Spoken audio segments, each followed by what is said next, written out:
saudara-saudara, perkenalan awal tentang saksi-saksi Yehova. Aliran ini usianya kira-kira sama dengan perang Diponegoro, bahkan lebih akhir. Jadi bukan aliran tua. Saksi Yehova ini pertama didirikan oleh Charles Taze Russell atau Russell. Dia orang Amerika, tapi rupanya keturunan Inggris.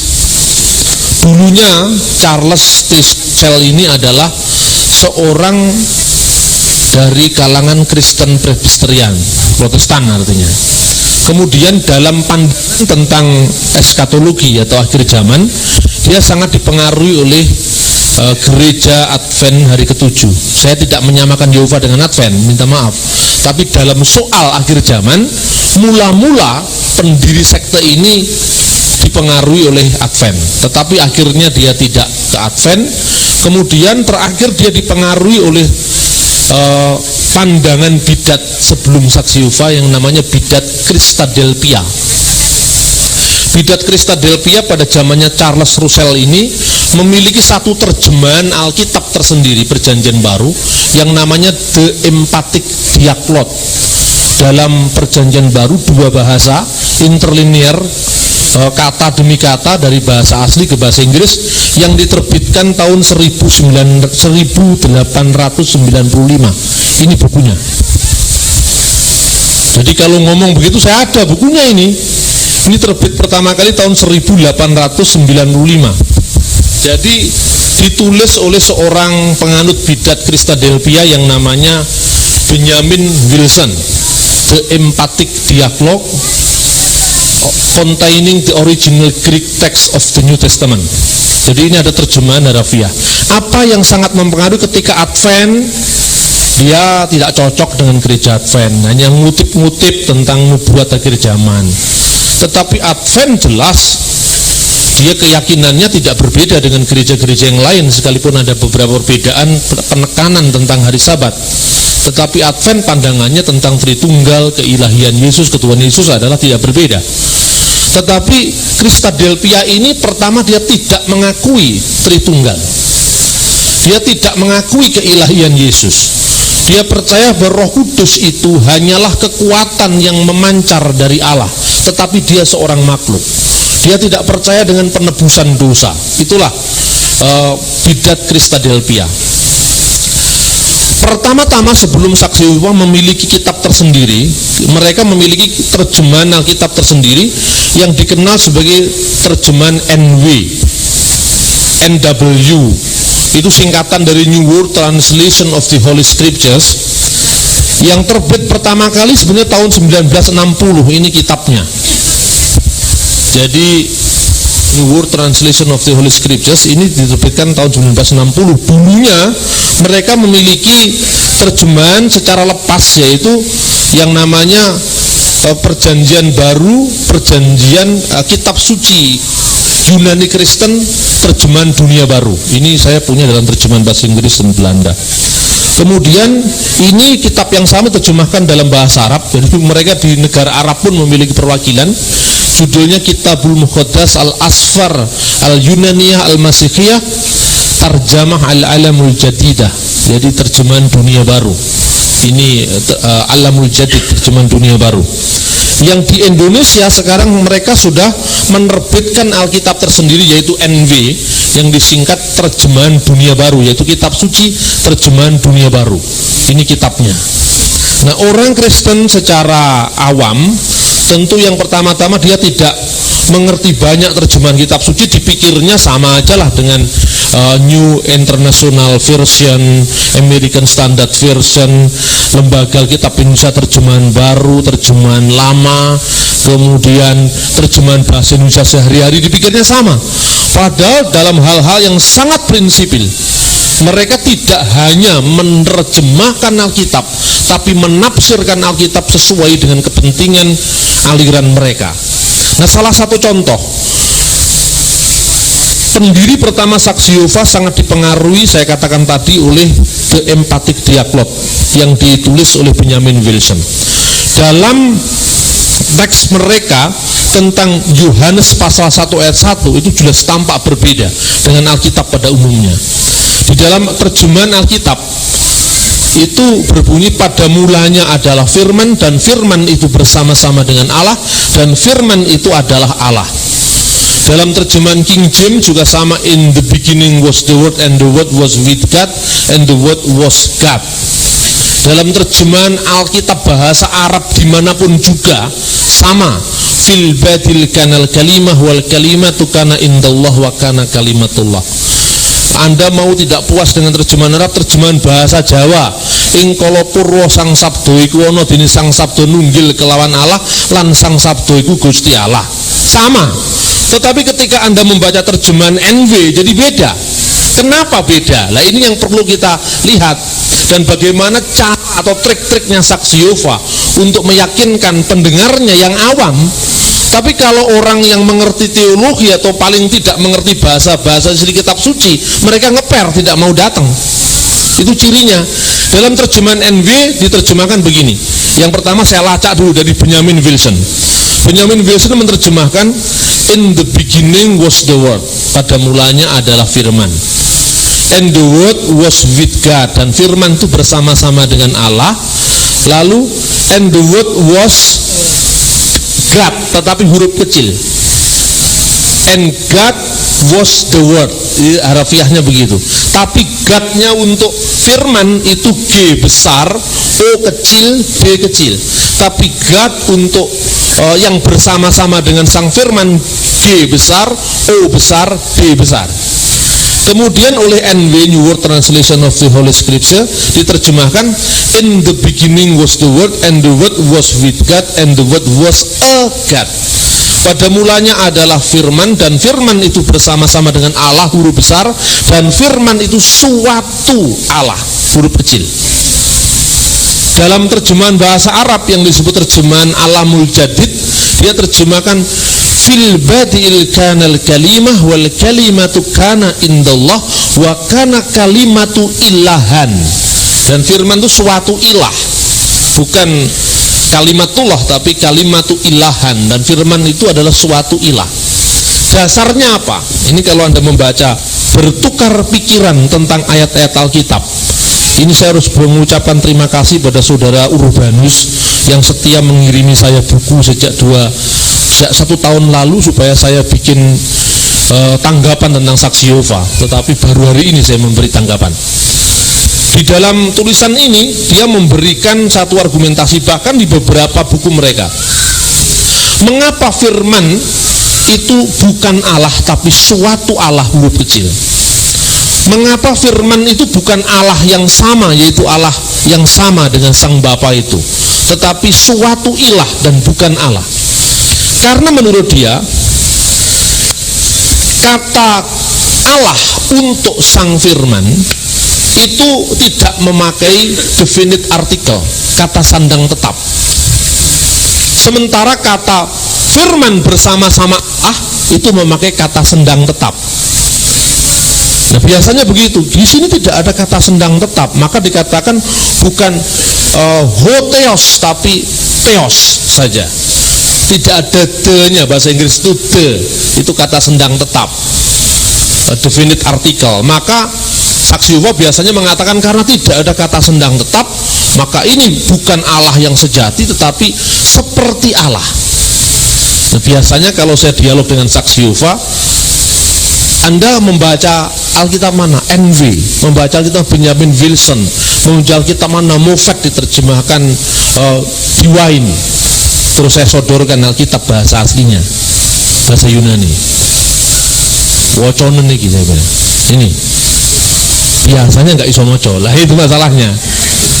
Terus saya baca di luar kepala. Dalam bahasa aslinya memang betul itu tidak memakai kata sandang, tetapi kasusnya apa sehingga tidak memakai kata sandang? Nah, inilah yang saya tulis dalam buku yang tadi dibagikan, tetapi minta maaf mungkin karena yang datang lebih banyak dari yang diperkirakan sehingga habis. Dalam buku ini sudah dibahas satu bab yang judulnya firman suatu Allah. Kalau begitu berapa jumlahnya Allah, kira-kira seperti itu. Nah, dalam bahasa aslinya berbunyi demikian, enarki en hologos. Pada mulanya logos itu, ini saya terjemahkan kata per kata ya. Pada mulanya logos itu, pada mulanya firman itu kata sandang, the word. Ke hologos dan logos itu en prostonteon, bersama-sama dengan Allah itu di sini the God, ada kata sandangnya. Tetapi yang berikutnya ketheos and hologos, tanpa kata sandang. Dan firman itu adalah Allah, tetapi kalau diterjemahkan harafiah, dan Allah lah firman itu. Alasan inilah yang membuat mereka, karena itu maka tidak Allah huruf besar tapi Allah huruf kecil, karena memang tidak ada kata sandangnya.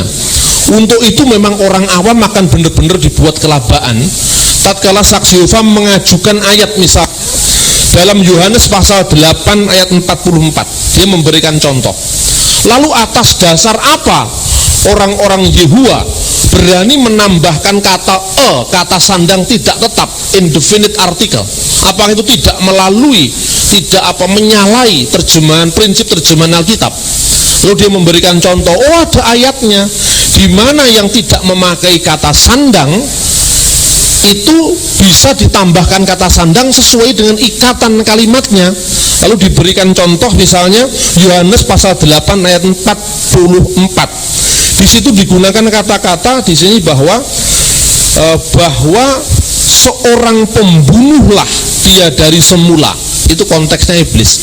Bahwa iblis, diabolos itu adalah seorang pembunuh dari semula. Itu di dalam bahasa aslinya memang tidak ada kata sandang. Ekeinos artinya that one,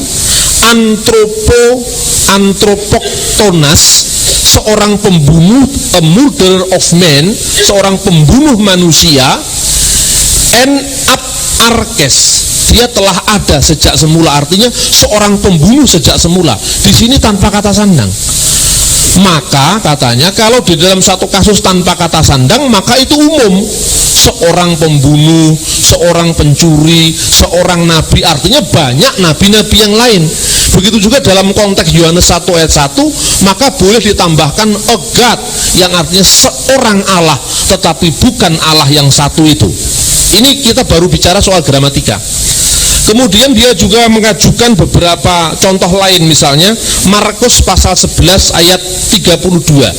Di situ digunakan kata-kata hoti autos propetes eu, yang artinya that really a prophet he. Dengan sesungguhnya memang dia adalah seorang nabi, dan itu di konteksnya terkait dengan Yohanes Pembaptis. Maka seorang nabilah Yohanes. Yesus seorang Allah lah Yesus, bukan satu-satunya Allah. Nah, ini argumentasi mereka. Kalau argumentasi seperti ini dan Anda sebagai orang katakanlah memang tidak pernah menekuni bahasa-bahasa asli kitab suci, dan Yehova itu dengan gayanya yang melinti gitu, gayanya yang pinter-pinter dewe kayak Yesus itu, padahal dia tidak pernah juga tahu bahasa aslinya, kecuali karena model pengkaderan ala Indomie instan, semua sudah jadi. Jadi tinggal memasukkan bumbunya, tinggal mengaduknya, itu tidak pernah meneliti sendiri. Makanya memang benar-benar kelabaan.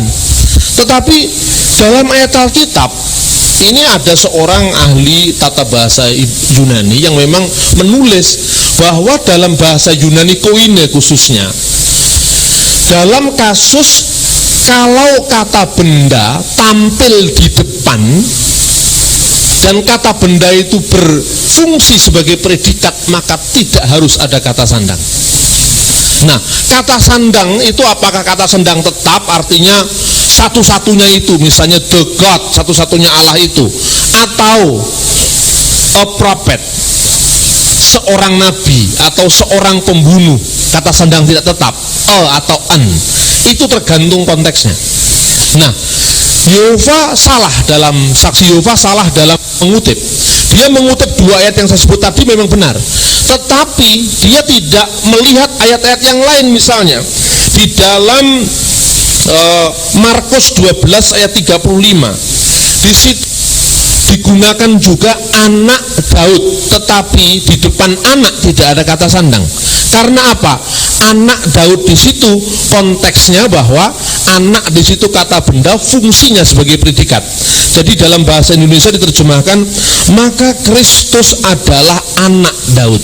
Tetapi dalam bahasa Inggris diterjemahkan that Christ is the son of David. Tambahan de, karena bahasa Indonesia itu kan kata sandang itu sang kancil misalnya, sang jenderal itu kata sandang, atau si, misalnya si kumu itu kata sandang si-nya itu. Nah, ini dalam teks bahasa aslinya juga tidak ada kata sandang, tapi kenapa boleh ada kata de, kata sandang tetap? Karena memang konteksnya seperti itu. Jadi di dalam bahasa asli kalau diterjemahkan secara harafiah, hoti ho Kristus hios esti David, itu artinya bahwa ho Kristus, Kristus itu anaklah dia dari David. Jadi isnya di depan, anaklah dia dari David. Itu sering terjadi yang seperti itu. Contoh kasus lagi, misalnya di dalam Markus pasal 15 ayat 39. Ini saya buat begini supaya waktunya terarah. Di situ digunakan kata-kata sesungguhnya orang itu, atau ho anthropos autos dios entheos, bukan sesungguhnya anak ini atau orang ini benar-benar anak Allah. Di depan kata anak Allah tidak ada kata sandang de. Tetapi karena kata anak ini berfungsi, sekalipun kata benda tapi berfungsi jadi predikat, maka terjemahannya di situ kalau secara harafiah, maka sungguhlah orang ini anaklah ia dari Allah. Jadi bukan anak Allah, tetapi dia anaklah dia dari Allah. Kata-kata semacam itu kan sering muncul juga dalam bahasa Indonesia. Misalnya orang Indonesia dari Ambon berbahasa Indonesia dengan orang Indonesia dari Jawa berbahasa Indonesia pasti berbeda. Nah, konteksnya kira-kira seperti itu. Kalau orang Jawa mengatakan itu istri saya, orang Ambon itu beta punya istri. Kira-kira konteks bahasanya seperti itu supaya tidak jauh-jauh. Tapi kalau ada Yehovahnya memang saya ladeni sampai kemana? Saya kejar ini. Ayatnya di sini. Terus itu yang pertama. Soal gramatika saja tidak cukup. Nah, ini yang penting. Sebab kalau kita debat dengan Yehova perang ayat, mungkin Anda kalah terampil membaca ayat. Dan dia orang yang rajin, tapi tidak pinter, hanya orang rajin saja. Orang rajin kan buahnya koyo-koyo pinter. Ini orang rajin, tapi sebetulnya tidak pintar, itu goblok sebetulnya. Hanya karena sering baca terus loh, akhirnya kan hafal. Tapi itu aja yang dihafal, yang lain juga tidak hafal. Nah, untuk menghadapi kelompok-kelompok seperti ini, Anda tidak boleh perang ayat. Kalau perang ayat kita kalah. Wong Anda sejak Kristen yang kok waca Alkitab mesiji, Alkitab bahasa Indonesia terjemahan lain itu, mereka baca Alkitab banyak sekali. Nah, firman Tuhan bagi mereka tidak cukup kalau mereka tidak cari ini, cari itu, cari ini, cari itu. Nah, caranya bagaimana sekarang? Bukan sekedar konteksnya ayat bukti. Mereka itu kan memakai metode ayat bukti. Contohnya gini, ayat bukti itu kan lepas dari konteks. Misalnya Amsal Sulaiman pasal 8 yang mengatakan bahwa hikmat itu adalah mula-mula diciptakan, ya, ciptaan Allah itu. Itu kemudian ditekankan sama dia, berarti Yesus itu diciptakan. Berarti Yesus itu ciptaan seperti kita, Yesus itu makhluk. Itu ayat ini kan ayat puitis. Ayat puitis, dan itu pun Yesus kan belum datang waktu itu. Gitu? Maka ayat puitis ini pun tidak bisa dijadikan landasan untuk membangun sebuah ajaran. Ayat yang jelas-jelas tulisan para rasul, Yohanes yang jelas diputar sama dia. Jadi yang jelas menjadi tidak jelas, yang kurang jelas dipertegas menjadi jelas untuk kepentingan mereka. Ini kalau baru Anda modalnya terjemahan.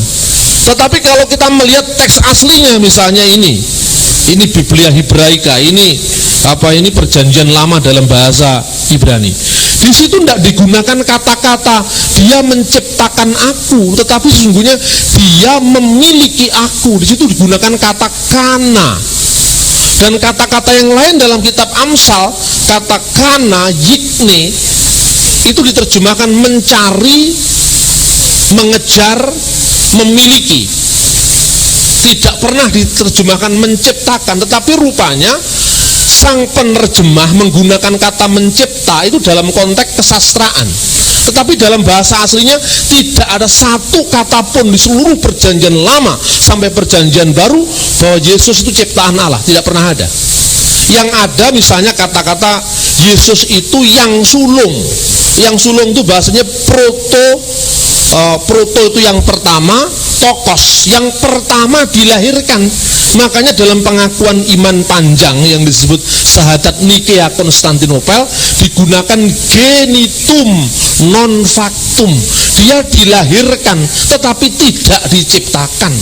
Kenapa dia dilahirkan? Al mauludu ghairil makhluk. Karena sebelum lahir dia sudah ada. Contohnya, saya punya pikiran. Pikiran saya terlahir dari diri saya menjadi kata-kata. Jadi kata-kata ini saya lahirkan dari pikiran saya berada dalam diri saya. Sebelum saya ngomong, kata-kata ini kan buah dari pikiran. Pikiran sudah ada dalam hati saya. Ini bukan penciptaan, ini penghadiran diri, ini pernyataan diri. Jadi istilah Yesus sebagai sang sulung, anak sulung Allah itu bukan berarti Yesus diciptakan Allah, tetapi artinya sebagai firman, Yesus keluar dari wujud Allah pertama kali untuk menyatakan siapa Allah. Jadi pengertiannya seperti itu. Makanya dialog dengan Yehova masuk dalam argumentasi teologis. Saya tanyakan ke Yehova, terus Anda terjemahkan, pada mulanya adalah firman. Firman itu bersama dengan Allah, dan firman itu suatu Allah. Terus aku takon yang sampean, Gusti Allah jumlahnya piro? Ya satu, Pak, Yehuwa itu. Nah Yesus itu disebut suatu Allah itu, tetapi dia bukan Allah yang maha kuasa. Dia hanya bergelar Allah perkasa sesuai dengan Yesaya pasal 9 ayat 5.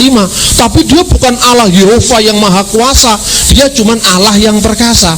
Lah yo jawaban Gusti Allah jumlahe piro? Satu. Lah kenapa yang disebut Allah? Pasti kamu akan jawab. Di dalam Mazmur dikatakan kamu adalah Elohim. Kamu adalah Elohim. Kamu adalah ilah-ilah. Artinya penguasa yang memiliki authority. Itu dalam perjanjian lama disebut Elohim. Itu betul. Berarti kamu sepakat ini hanya gelar. Iya, Pak.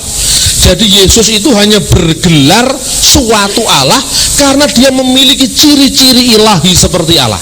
Saya kejar terus. Kamu ngerti artinya ilahi? Ilahi itu artinya divine dalam bahasa Inggris. Ilahi itu bukan rohani. Kalau rohani pokok nggak kena didelok itu rohani. Sesuatu yang gaib itu rohani karena roh, dari kata rohani bersifat rohani. Jasad bersifat jasad jasmani. Tetapi ilah bersifat ilahi. Yang ilahi itu hanya Allah. Makanya dalam Alkitab dikatakan 1 Korintus pasal 8 ayat 4, Oudis Theos Eimiheis, dan tidak ada ilah lain kecuali Allah, yang oleh Alkitab terjemahan bahasa Arab diterjemahkan la ilaha illallah. Tidak ada ilah selain Allah. Jadi tidak ada sesuatu pun yang bisa disebut ilahi, ilah, sembahan kecuali satu-satu sembahan, yaitu Allah. Berarti ini tidak cocok dengan ajaran tauhid atau keesaan Allah. Padahal ajaran tauhid atau keesaan Allah adalah ajaran yang paling utama dari seluruh ajaran Alkitab. Dengarkanlah wahai Israel, Tuhan Allah kita, Tuhan itu esa. Dia langsung kemudian kan pasti terhenyak kaget. Loh, lalu Yesus itu statusnya apa? Mestinya saya yang bertanya, Yesus statusnya apa? Yesus itu bukan Allah, gitu, tapi suatu Allah. Terus saya tanya, jumlahnya Allah berapa? Kamu jawab 1. Kenapa disebut Allah? Ini hanya gelar. Kalau jawabannya ini hanya gelar, saya tanya, seorang yang bergelar Allah tetapi ciptaan Allah, yaitu manusia Yesus, apa artinya ciptaan? Ciptaan itu artinya diawali oleh waktu. Dulunya tidak ada, sekarang ada. Bahasa Ibrani membedakan antara menciptakan dan menjadikan. Menciptakan dalam bahasa Ibrani bara, menjadikan dalam bahasa Ibrani asah. Menciptakan artinya membuat sesuatu dari tidak ada menjadi ada. itu menciptakan. Bereshit bara Elohim et hasamayim ve et haaret. Pada mulanya Allah menciptakan, artinya mengadakan dari tidak ada menjadi ada langit dan bumi. Tetapi kalau menjadikan, marilah kita jadikan, na'asyu, marilah kita menjadikan, karena apa? Karena manusia diciptakan dari debu tanah, bahannya sudah ada, dijadikan manusia. Dari debu tanah ditingkatkan kualitasnya jadi manusia. Nah, sekarang tanya kepada Yehova, kalau Yesus itu ciptaan Allah, kemudian Yesus posisinya di penciptaan apa? Pasal selanjutnya kan begini, pada mulanya adalah firman, firman itu bersama-sama dengan Allah, dan firman itu adalah Allah. Dia sejak semula bersama-sama dengan Allah, segala sesuatu diciptakan oleh Dia, dan tanpa Dia tidak ada sesuatu pun yang jadi dari segala yang telah dijadikan. Berarti firman ini tindak atau berbuat atau berperan pada saat penciptaan. Pertanyaannya, statusnya apa sang firman itu? Sebagai tukang ahlinya Allah, Pak, katanya. Ya, jadi menurut saksi Yehova, Yesus itu tukang ahlinya Allah atau arsiteknya Allah. Nah, sekarang saya tanya, terus Gusti Allah cap opo? Gusti Allah kok minta bantuan ciptaannya sekarang? Loh, ini kalau ngomong tentang argumentasi teologis, KO pasti, jangan tukaran ayat. Nanti Anda kalah ngapal nih. Tanyakan, kalau Yesus itu ciptaan, terus Dia membantu Allah menciptakan, masa Tuhan tergantung dengan ciptaannya untuk mencipta? Lalu bagaimana solusinya? Yesus harus Allah. Sebab kalau Dia tidak Allah, Dia tidak mungkin menciptakan dari tidak ada menjadi ada. Wong dulunya tidak ada menjadi ada. Kok Dia berperan untuk menciptakan dari tidak ada menjadi ada? Masa jeruk makan jeruk? Kan begitu logikanya sekarang. Dulunya Dia tidak ada, kemudian diadakan. Terus Gusti Allah nyeluk, Yesus gawe langit lan bumi. Padahal langit lan bumi dulunya tidak ada, dari tidak ada menjadi ada. Statusnya kan sama dengan Yesus ciptaan tadi. Yesus dulunya tidak ada, karena waktun lam yakun fihi, katanya. Ada waktu di mana firman tidak ada. Itu ajaran Arius, kakek moyangnya saksi Yehova yang dihukum sesat oleh Konsili Nikea tahun 325 Masehi. Ada waktu di mana firman tidak ada.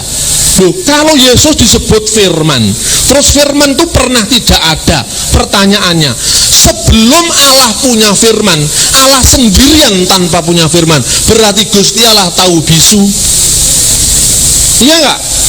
Pada mulanya adalah firman, berarti firman dengan Allah harus sama-sama kekal.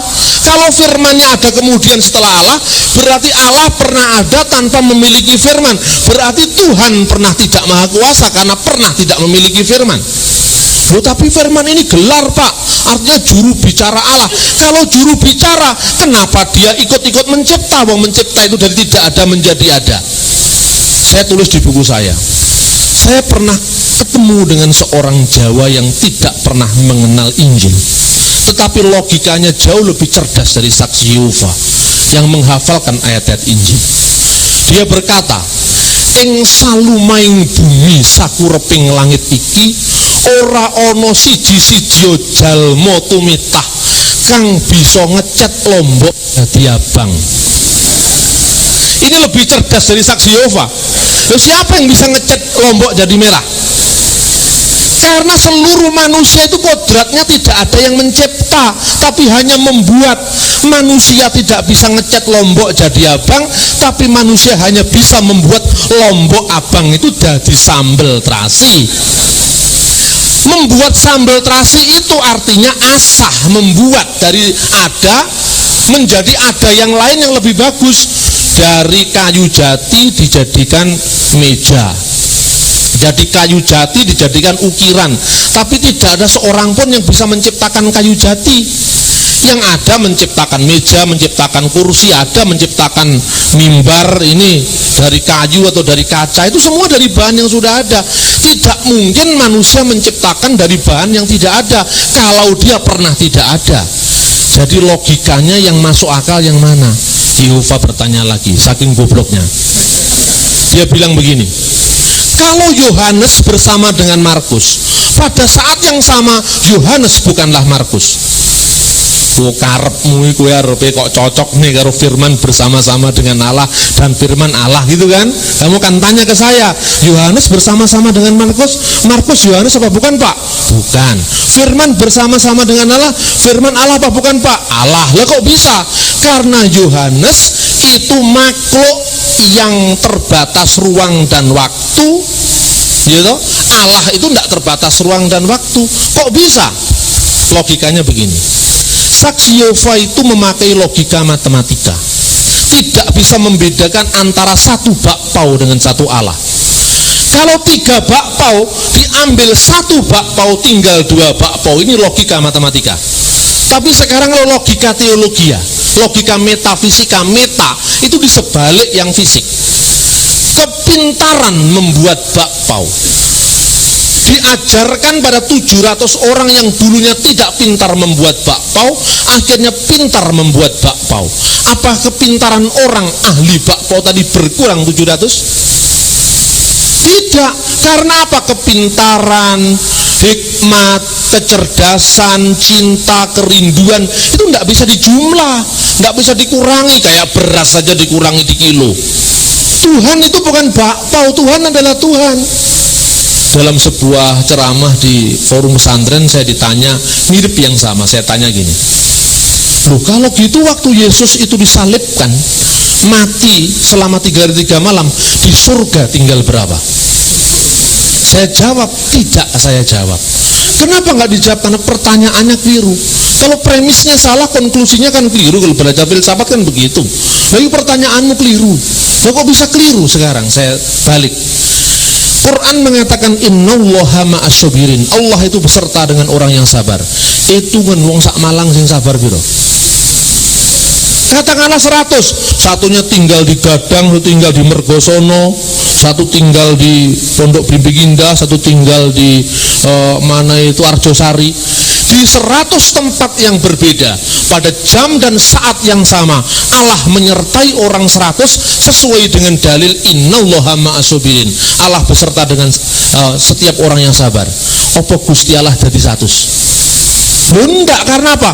Kue logika bakpao, saya pakai logika teologi ya. Logika teologi itu bukan tidak masuk akal, tetapi pola berpikirnya lain. Pola berpikir teologis itu pola berpikir metafisik. Karena Gusti Allah ora iso digambar, Gusti Allah ora iso difoto.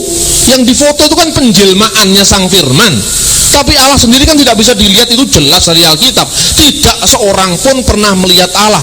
Yesus yang digambar itu penjelmaan Sang Firman yang menjadi manusia. Sang Firman-nya itulah yang adalah Allah. Kemanusiaannya memang bukan Allah. Yehova salah lagi, dia ngomong. Waktu Yesus sendiri di dunia kan dia mengatakan Bapa itu lebih besar daripada aku. Loh, kamu mengatakan Bapa sama besarnya dengan Yesus sesuai dengan ajaran Trinitas. Aku sebagai apa yang berbicara itu? Karena Alkitab di Ibrani dikatakan dia yang untuk sementara waktu lebih rendah dari malaikat. Bukan hanya lebih rendah daripada Allah, tapi lebih rendah daripada malaikat. Karena yang berdoa, yang mati, yang dicobai, yang lebih rendah daripada Sang Bapa, itu yang terpisah dari Sang Bapa, itu bukan Sang Firman yang terpisah dari Sang Bapa, tetapi kemanusiaan Yesus, wujud penjelmaannya, wujud inkarnasinya, tubuh inkarnasinya ke dunia, itulah yang terbatas. Kan begitu mestinya. Makanya Alkitab mengatakan 1 Petrus pasal 3:18, dia yang dibunuh dalam keadaannya sebagai manusia. Dalam kemanusiaannya memang dia terbunuh, tapi apakah Allah bisa terbunuh? Tidak bisa. Ini tidak masuk akal, bukan tidak masuk akal, tapi mengatasi akal. Tapi untuk sekedar meladeni logika bakpaunya Saksi Yehova gampang sekali. Tanyakan begini, dalam bahasa asli Ibrani, minum dulu. Dalam bahasa asli Yunani, kata logos itu tidak hanya berarti kata-kata, tetapi juga berarti sabda, hikmat, kecerdasan, logika. Kata logika itu dari kata logos. Logosnya manusia itu logikanya manusia, pikirannya manusia, hikmatnya manusia. Logosnya Allah itu pikirannya Allah, hikmatnya Allah, kecerdasannya Allah, kemahakuasaannya Allah. Nah, firmannya Allah atau logosnya Allah ini ada dalam diri Allah. Ini tidak menyamakan sepenuhnya, hanya membandingkan. Karena manusia diciptakan menurut citra ilahi, maka ada kemiripan tentu, walaupun tidak semuanya sama. Dalam diri manusia, kita mengenal ada yang disebut roh. Kalau saksi Yehova yang mengatakan roh itu bisa mati, Pak, katanya gitu. Nantilah saya kupas satu-satu itu. Tapi yang sekarang Tritunggal dulu kita tuntaskan. Roh kita bersama-sama dengan kita. Itulah kehidupan kita. Pikiran kita bersama-sama dengan kita. Itulah intelektualitas kita. Itulah logos kita. Sekarang saya mau tanya. Ini buku tulisan saya. Jangan sebut saudaramu kafir. Buku ini saya tulis. Kalau saya wedus, saya tidak bisa nulis buku. Karena wedus tidak punya pikiran. Karena saya manusia, apalagi penulis, saya bisa nulis buku. Saya bertanya, apakah buku ini dapat dikatakan penjelmaan pikiran saya? Bisa. Kertasnya ini saya apa bukan? Bukan.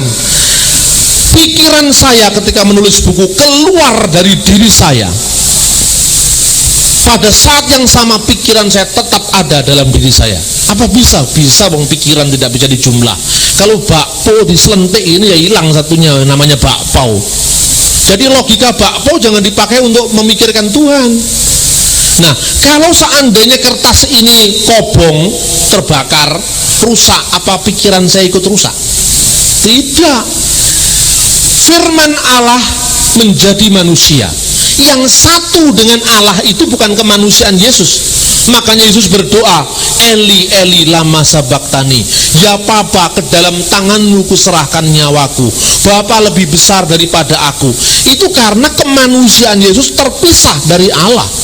Tetapi sebagai firman nggak terpisah dengan Allah. Seperti pikiran saya terpisah dari saya, tetapi pikiran saya tidak terpisah dari saya, tetapi buku saya yang merupakan penjelmaan pikiran saya terpisah dari saya.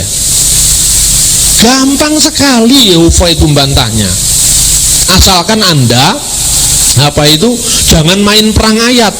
Ya, itu ajaran-ajaran utama dari saksi Yehova. Kemudian seterusnya ada beberapa ajaran yang nyeleneh. Karena Yesus itu perantara katanya. Saya bilang kalau Anda mempelajari filsafat timur, saya tidak mengajarkan supaya orang teologi menganut filsafat tertentu, tidak. Filsafat itu kan keterampilan berpikir. Jadi janganlah orang sekolah teologi anti filsafat. Itu kan filsafat kosong, itu kan filsafat yang kosong. Ada kan juga yang tidak kosong, filsafat teologi yang benar-benar mengabdi pada kebenaran Injil, kan begitu toh. Nah, sekarang saya katakan filsafat itu, kalau Anda belajar filsafat dan Anda akan melihat dalam Alkitab ada banyak perjumpaan para rasul dengan tokoh filsafat. Misalnya Paulus di Athena ketemu dengan para ahli pikir, itu aslinya filsuf dari golongan Stoa dan Epikuros. Tanyakan sama saksi Yehova, Epikuros itu binatang apakah gerangan? Apa yang ngerti gue orang maca filsafat Yunani, ngerti Epikuros, ngerti Stoa. Nah itu ada di Alkitab kok. Nah ini makanya kelemahannya kalau kita hanya ayat per ayat tapi disiplin berpikir kita tidak sehat, KO sama para bidat itu. Karena podo gobloknya. Disiplin berpikir itu kan penting. Nah sekarang saya tanya, gara-gara saksi Yehova anti sejarah, tidak mau belajar dari sejarah, dia kleru-kleru. Contohnya kleru bagaimana? Dalam alam pikiran ketuhanan, aliran-aliran agama di dunia ini ada dua aliran. Yang pertama aliran monoteisme. Ya, monoteisme dengan variannya itu teisme. Pandangan bahwa Tuhan itu adalah personal God. Ya, Tuhan itu bersifat personal, kata orang Belanda, bersifat pribadi, bisa disapa dalam doa, bisa bersekutu, itunya Tuhan bersifat pribadi. Tuhan yang bersifat pribadi inilah ajaran Yahudi, Kristen, Islam. Sekalipun kesimpulannya, jurusannya lain-lain, tetapi intinya Islam mengakui Tuhan itu berpribadi, maka Tuhan disapa dalam doa. Begitu juga Yahudi dan Kristen. Tapi dalam agama-agama Timur dan agama-agama Yunani kuno, Tuhan itu bukan dia, tetapi suatu, tidak bisa disapa dalam doa. Dan Tuhan itu sejat dengan kita, makanya alirannya bukan monoteisme tapi monisme. Mono itu satu, isme itu paham-paham yang menganggap bahwa keseluruhan ini adalah satu. Kalau orang Jawa menyebut jumbuing kawula Gusti, ketika orang Jawa mengatakan wah hebat Pak penyanyi Gusti Allah, enggak, dia tidak mengatakan Gusti Allah Moho Kuwasa, enggak. Orang Jawa asli yang belum kena pengaruh agama-agama Yahudi, agama Kristen dan Islam, pasti dia mengatakan mergo saka kuwasaning gaib kaeloaning kodrat. Bukan kaeloane Gusti kang nyipta kodrat, tapi kaeloane kodrat. Jadi dia menghindari bicara Tuhan sebagai pribadi. Ini agama Timur, cirinya agama Timur. Nah, dalam agama Timur itu bisa membayangkan seorang yang pertama muncul dari nan esa. Dalam filsafat Platonisme disebut Tuhan yang satu. Dari yang satu itu kemudian bahasa aslinya emanasi. Emanasi itu bahasa Indonesia tidak ada, tapi bahasa Jawanya ada. Ndlewer artinya emanasi itu. Jadi dari zat Tuhan yang satu itu mendelewer menjadi zat-zat yang lain yang lebih jauh.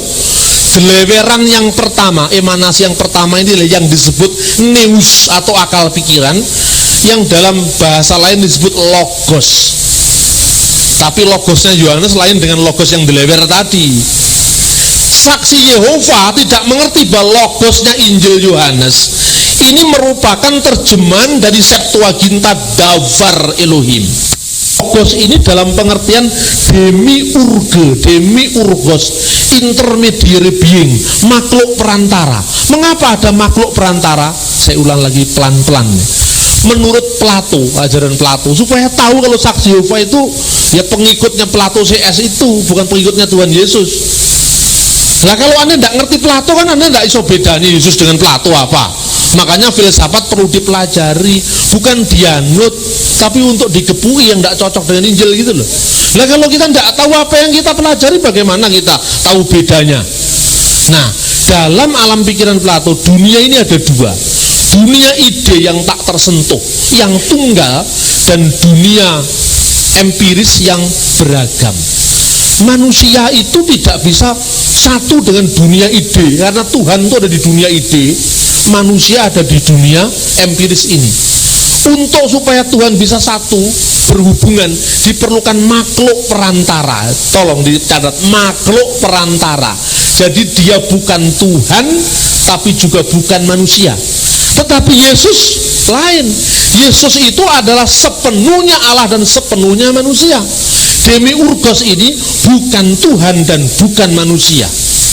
Nah, demiurgos ini mirip dengan pandangan saksi Yehova, bahwa Tuhan pertama-tama, kalau dulu ajaran Yunani, ndelewer menjadi logos. Dan dari pendeleweran pertama itu muncul pendeleweran pada arwah-arwah, terus sampai pada benda-benda kasar. Inilah yang dalam ajaran tasawuf Islam disebut ajaran martabat 7. Nah, sekarang dari yang satu ndelewer jadi logos, ini hanya bisa dipahami dalam konteks emanasi, dalam konteks pengaliran, dalam konteks satu zat. Tetapi kalau ajaran creatio ex nihilo, karena kalau ajaran Alkitab jadilah terang, maka terang itu jadi. Artinya dulunya terang tidak ada, bukan delewer dari Tuhan. Jadi dalam pandangan filsafat Yunani, Helenisme, Tuhan itu ibarat kolomonggo, laba-laba kolomonggo itu. Ya, dunia ini ibarat rumahnya laba-laba yang mengalir dari ilernya laba-laba tadi. Jadi dunia ini ilernya Tuhan kalau menurut ajaran filsafat Helenisme. Apa ini cocok dengan Alkitab? Kan nggak cocok. Alkitab mengatakan dunia diciptakan dari tidak ada menjadi ada. Dan Yesus itu harus dipilih, ciptaan atau pencipta, tidak ada di tengah-tengahnya. Kalau dia pencipta, berarti dia harus satu dengan Allah. Bagaimana satu dengan Allah? Wong Allah itu satu, kok ada yang lain lagi? Tidak bisa dijawab kecuali dengan ajaran Allah Tritunggal. Jadi Allah Tritunggal itu ajarannya wong sing pinter-pinter. Ajarannya wong sing goblok-goblok itu saksi Yehova, pendeleweran itu sing bodoh-bodoh.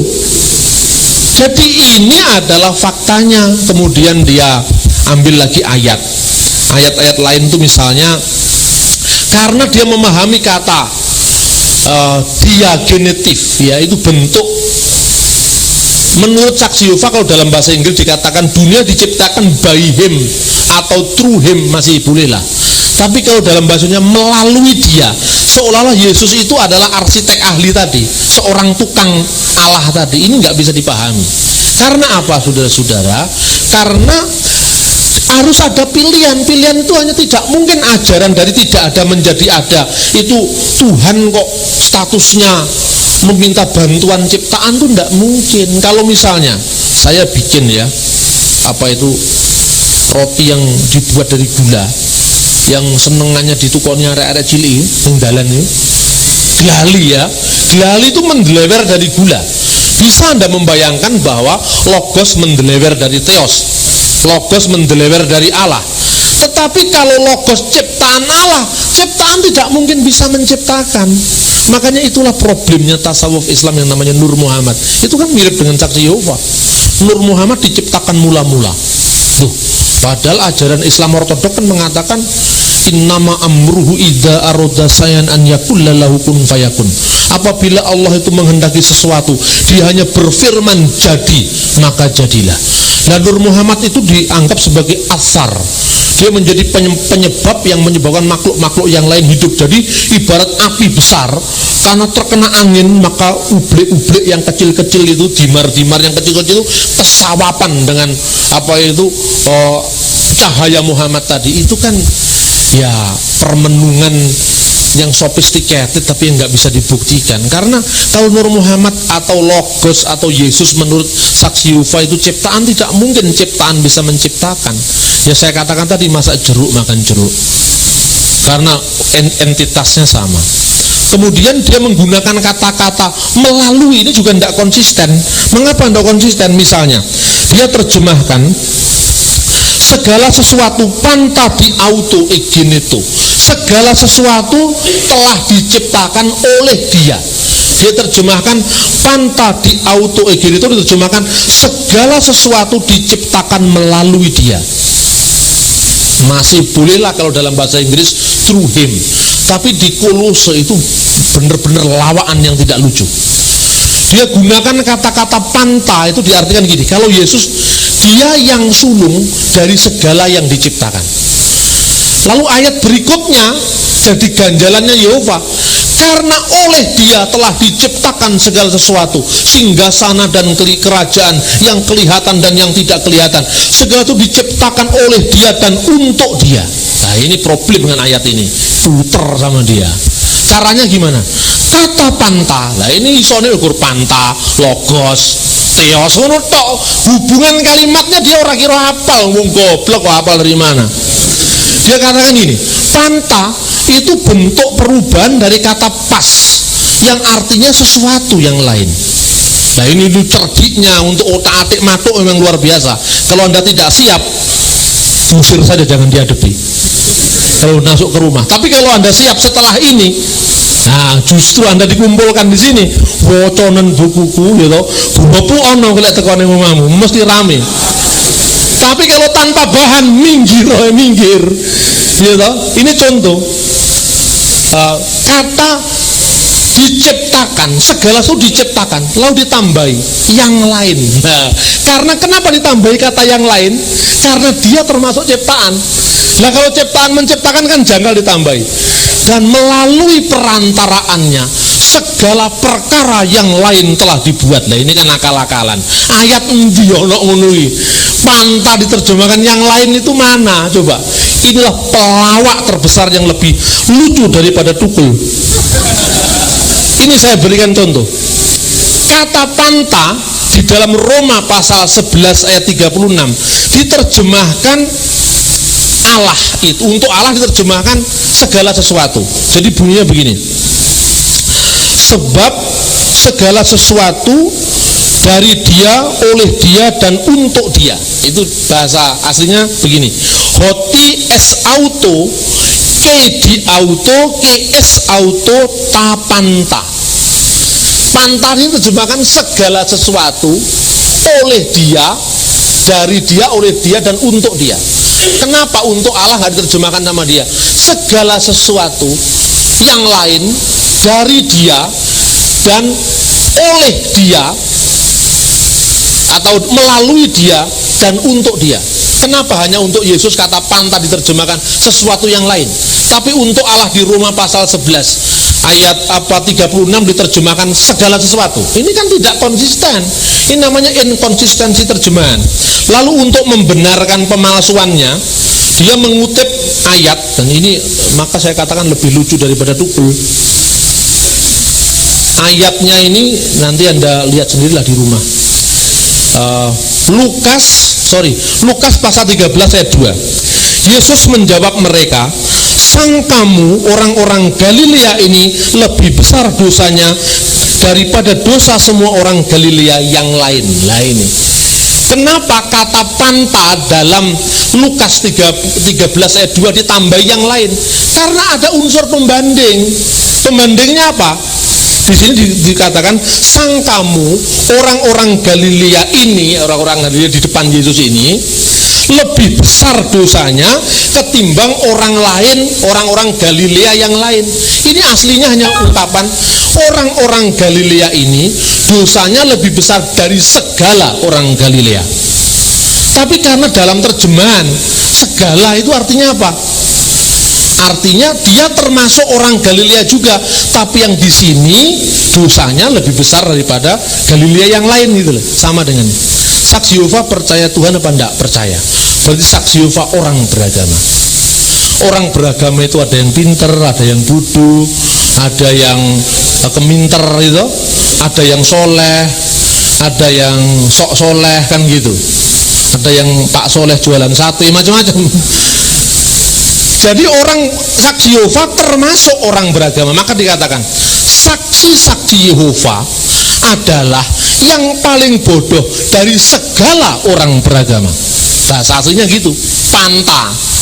Lalu untuk lebih menjelaskan, saksi-saksi Yehova lebih bodoh daripada orang beragama yang lain. Karena ada pembandingnya. Ini nggak bisa diterapkan untuk penciptaan.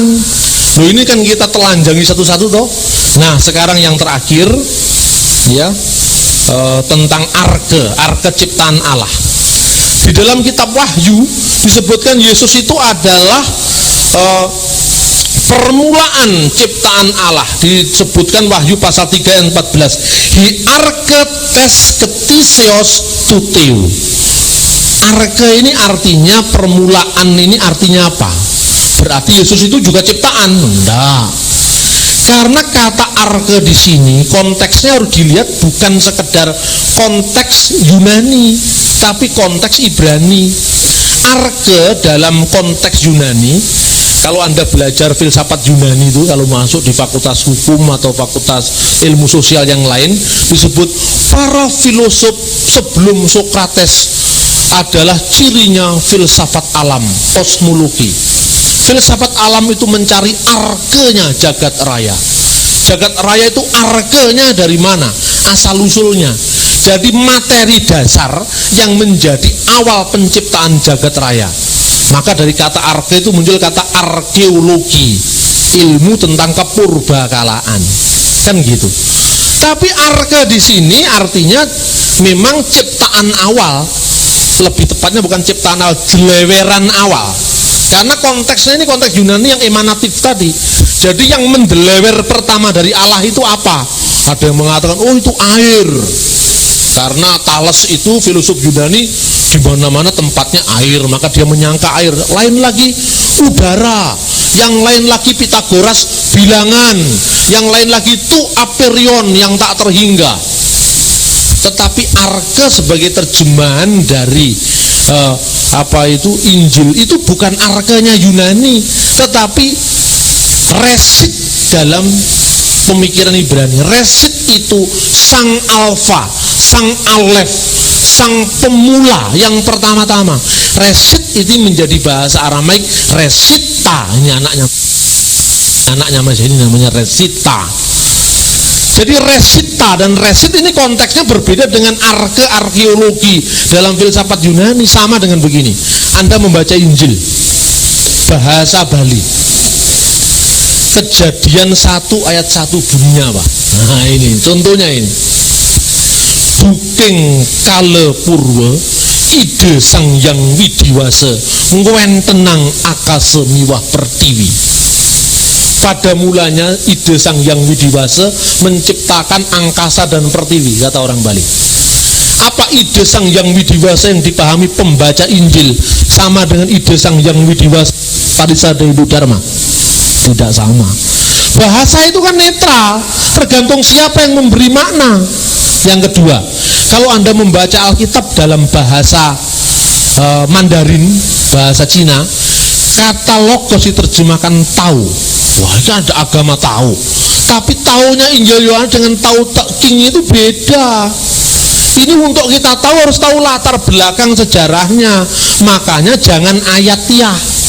Nah, itu ajaran-ajaran yang pokok dasariah tentang masalah Tritunggal dan keilahian Yesus. Yang aneh lagi, ini yang terakhir ini. Setelah ini tanya jawab. Saksi Yehova itu pernah gagal meramalkan kiamat tahun 1914. Nah ini saya punya bukunya, data-data tulisan Saksi Yehova sebelum tahun 1914. Bukunya kebetulan tertulis dalam bahasa Arab, dikutip oleh seorang abuna dari gereja ortodok Koptik, namanya Al-Hus Abdul Masih Basit Abul Qoir. Pengarangnya ini, nama orang ini Abdul Masih Basit Abul Qoir. Judul bukunya Suhud Yehuwa. Suhud Yehuwa itu saksi-saksi Yehova ini bahasa Arab. Dalam buku ini ada daftar tulisan-tulisan dia sebelum tahun 1914. Sebelum tahun 1914 dia mengatakan bahwa the end of the world, kesudahan dunia, tahun 1914 bulan Oktober akhir. Ketika Perang Dunia I berlangsung, habis 1914, tahun 1915 sudah berakhir, kiamat ora sido. Nubuatan keliru, ya kan? Padahal kalau menurut kitab Ulangan yang bernubuat keliru itu tanda nabi palsu. Zaman kitab Taurat dihukum mati. Sekarang ini karena zaman anugerah nggak mati-mati. Gitu? Zaman anugerah ini kalau orang Jawa katakan koyo dene pring bingkong. Pring bingkong ora tau diketok ora sing duwe karena ora kena digawe dandanan, tapi disingkar-singkur terus karena elek. Lah ini pring bingkong ini salah dalam mengartikan dunia, kiamat. Setelah tahun 1915, ketika tahun 1914 bulan Oktober berlalu kiamat rasido teko, diubah kata-katanya, bukan kerusakan dunia tetapi disintegrasi dunia. Ini bukunya ada. Yehova tidak bisa mungkir karena di sini ada fotokopiannya dari teks yang dia maksud. Lengkap ini. Nah ini termasuk ini misalnya. Ini lengkap ini tulisan ini. Jadi saya baca ini bukan bingung, tapi saya guyunya itu lebih daripada nonton OB jam 5 sore. Ini lebih lucu. Bayangkan firman Tuhan diotak-atik sama dia. Kalau nggak cocok dengan seleranya, koma digeser, terus tahunnya diganti. Iki agama apa dolanan ini? Dan itu tidak dilakukan dengan keahlian, tapi dengan asal-asalan gitu loh. Ini luar biasa. Saya tidak membenci Saksi Yehova, tetapi saya sungguh menyayangkan kebodohannya. Ayolah kita berdialog supaya gedung besar di Jemur Handayani itu jangan usah dipakai Saksi Yehova. Kita pakai untuk oikumene aja, seluruh orang bertobat di sana, kembali kepada ajaran yang benar. Kok diyakinkan kok tidak mau benar, gitu loh. Nah kalau mau, mari kita diskusi. Ojo kemudian gerilya ke rumah-rumah orang Kristen. Lek ditantang bener tikai data, ora gelem teko. Ini bukan mencari kebenaran, mencari pembenaran. Satu contoh, ketika tahun 1914 berlalu, dia bingung loh, Yesus tidak jadi hadir, tidak jadi datang. Kalau gitu kata parousia, nah ini kata Yunani parousia itu karena coming of Jesus Christ. Jadi kedatangan Yesus diganti kehadiran Yesus itu secara rohani. Jadi Yesus bukan datang benar dalam bentuk fisik, tetapi dalam bentuk rohani. Hanya orang-orang beriman yang bisa merasakan kehadirannya. Lagi podoe karo pemburu hantu. Kroso apa enggak? Enggak kroso Pak, ya mesti ae kowe ora dipilih, akeh ae lek ngono. Itu kan subjektif ini. Enggak bisa, harus pakai kriteria objektif. Nah, kemudian pada zamannya Charles Taze Russell, dia mengatakan baik Wahyu pasal 7 itu, yang masuk surga itu hanya 144.000 orang. Itu kan jumlah dari 12 Israel itu, suku Israel. Nah, kemudian dikatakan waktu itu ayo cepat ikut saksi Yehova, karena ini yang dinubuatkan Yesaya pasal 43 ayat 10, kamu adalah saksi-saksiku. Cepat, nanti kaplingnya setelah habis loh, sudah hampir 144.000 orang lah. Begitu Charles Russell meninggal, kemudian diganti oleh Rutherford. Rutherford jumlahnya saksi Yehova lebih daripada jumlah orang-orang yang 144.000 orang tadi. Bingung dia, loh kalau gitu nggak ada jaminan, ya racito melo awakmu aku, nggak ada jaminan keselamatan. Oh gampang, komanya digeser, kurang ajar. Karena apa? Yesus berbicara pada saat dia wahai Yesus, ingatlah aku apabila engkau sampai di kerajaanmu. Yesus menjawab dalam Lukas pasal 23 ayat 43. Yesus mengatakan, sesungguhnya aku berkata kepadamu, amin, amin legoso. Sesungguhnya aku berkata kepadamu, orang kedua tunggal, hari ini juga kamu akan bersama-samaku di Firdaus. Sama dia digeser komanya. Sesungguhnya aku berkata kepadamu, hari ini koma, kamu akan bersama-samaku di Firdaus. Kalau Anda tidak teliti, tidak akan bisa memahami koma digeser. Lukas pasal 23-43 NB, truly I tell you today, koma, you will be with me in paradise. Padahal yang benar truly I tell you, koma, perlu dikatakan ngutip ensiklopedia Americana. Ini memang pekerjaannya orang yang nggak kurang, ya pekerjaan ya gimana ya, saya mau cap apa itu ya terserah Anda lah, itu buahnya siapa itu. Orang yang terampil itu kan punya bapak keterampilan itu. Ayatnya sampai diputer-puter. Menurut ensiklopedia Americana, penomoran ayat itu baru mulai pada abad ke-9. Jadi yang menentukan bacaan yang benar dari Lukas 23-43 bukan penomoran ayat yang belakangan itu, tapi ikatan kalimatnya. Yang menentukan ikatan kalimatnya itu apa? Gampang aja jawabannya. Yesus itu selalu berbicara dalam perjanjian baru. Nabi-nabi yang lain dalam perjanjian lama kalau bicara, aminnya di belakang. Terpujilah engkau ya Allah dari selama-lamanya sampai selamanya. Amin, ya amin, ya toh? Tapi Yesus bicara aminnya di depan. Kata amin itulah yang diterjemahkan sesungguhnya dalam bahasa Indonesia. Jadi ketika Yesus mengatakan sesungguhnya aku berkata kepada amin, amin, lego hemin. Kenapa Yesus aminnya di depan? Karena dia sang amin, pemilik kepastian. Karena dia sang pencipta sendiri, dan dalam dirinya tidak ada keraguan, tidak ada mudah-mudahan, tapi kepastian. Maka kata amin hanya diucapkan oleh Yesus. Amin, amin, lego amin. Pren Abraham genestai ego eimi. Sebelum Abraham jadi, aku ada. Nah, ayat itu di seluruh perjanjian baru itu menjadi ungkapan khas Yesus, khotbah di atas bukit.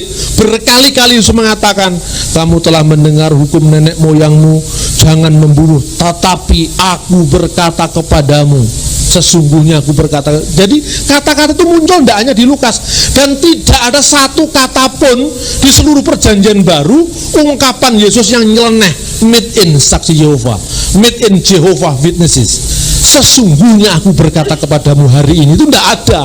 Hanya kepadamu, koma. Berarti hari ini itu bukan bagian kepadamu, tapi bagian dari kalimat berikutnya. Kenapa kok hari ini digeser? Karena dalam pandangan penulis Lukas, Firdaus waktu itu sudah ada. Pandangan orang Yahudi pangkuan Abraham. Kalau orang tidak ke Seul, dunia orang mati, ke Firdaus.